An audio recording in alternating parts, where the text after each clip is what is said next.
Ah non, tu vas pas faire ça, quand même. Tu vas pas te lancer dans le judo pour travailler ton standing de grappler. Tu vas pas faire ça, non. En tout cas, ne le fais pas sans avoir regardé cette vidéo de bout en bout. Bonjour, je suis Jean-Serge Boumba, le spécialiste de tes relations plus épanouies au quotidien. Et là, je veux t'arrêter de suite avant que tu ne franchisses cette porte, ce sas qui te mène au judo. Je voudrais te dire que tu as tout intérêt à ne pas le faire. Tu as tout intérêt à ne pas rentrer dans le judo, en tout cas. Pas sans y avoir apporté quelques modifications suivant les conseils de John Danaher. Alors, qu'est-ce que nous dit John Danaher, que j'ai eu le bonheur d'étudier il y a déjà 4 ans à travers son instructional qui est dénommé Fit to Floor? Eh bien, il nous dit ceci. Déjà, c'est un sport différent du grappling, bien que les origines soient lointaines et communes. Le judo, dans le judo, l'objectif est de renverser son partenaire et la plupart du temps, cela signifierait la fin du match, notamment par le ippon. Alors que dans le grappling, aller au sol, c'est une étape qui peut soit se poursuivre vers une finalisation ou alors simplement vers l'enchevêtrement de positions dominantes. Donc, ces optiques différentes sont aussi à la source de l'organisation des méthodologies et du curriculum du judo. Et pour ça que nous dit John Danaher davantage, il nous fait mention des univers techniques différents. Avec le judo, on a déjà cette posture Shizentai, c'est-à-dire très droite. Pourquoi?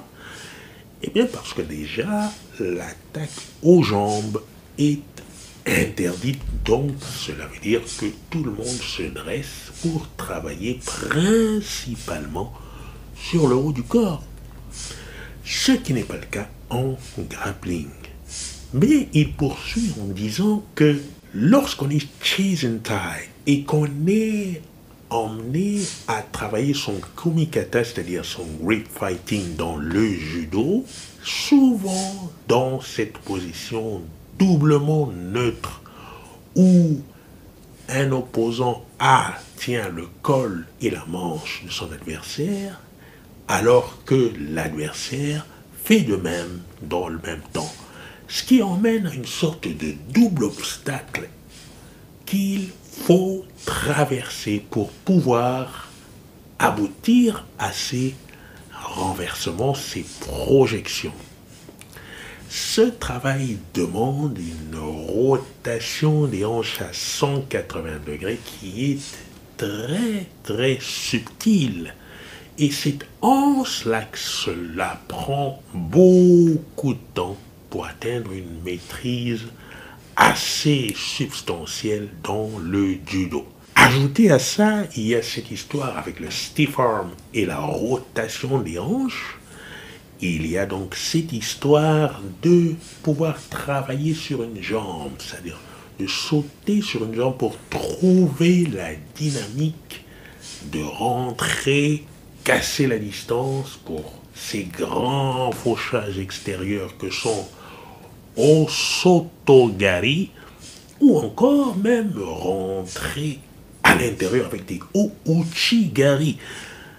Autrement dit, ça c'est très très très subtil à acquérir et ça demande beaucoup de temps. Donc si tu veux atteindre l'efficience version judo, ça va prendre beaucoup de temps pour maîtriser ces techniques sans y apporter quelques modifications. Alors, John Danaher poursuit en disant, mais il n'y a pas besoin de rentrer dans le curriculum principal du judo.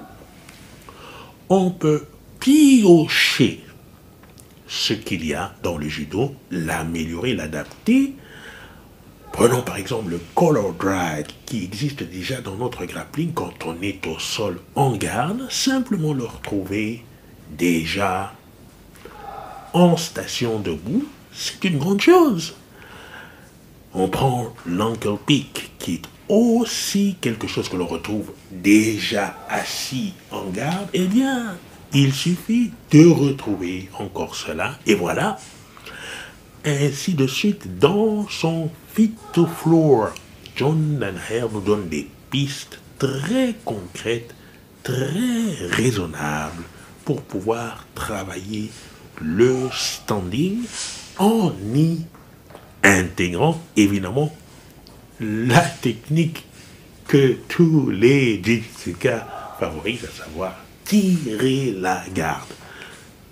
On peut tirer la garde dans le jiu-jitsu brésilien, c'est-à-dire aller volontairement au sol, ce qui n'est absolument pas le cas en judo, voire même en wrestling. Donc, ces dynamiques sont très importantes à considérer. Ne va pas au judo pour aller au judo. Considère tes objectifs avant tout pour ne pas perdre trop de temps dans ce détour du judo. Si cette vidéo t'a plu, tu vois, je te suggère de me laisser un commentaire, de liker, de partager, parce que en faisant ça, tu m'aides considérablement à construire le contenu dans un premier temps, mais aussi à faire grandir la chaîne. Merci à toi. Je te dis à la prochaine vidéo.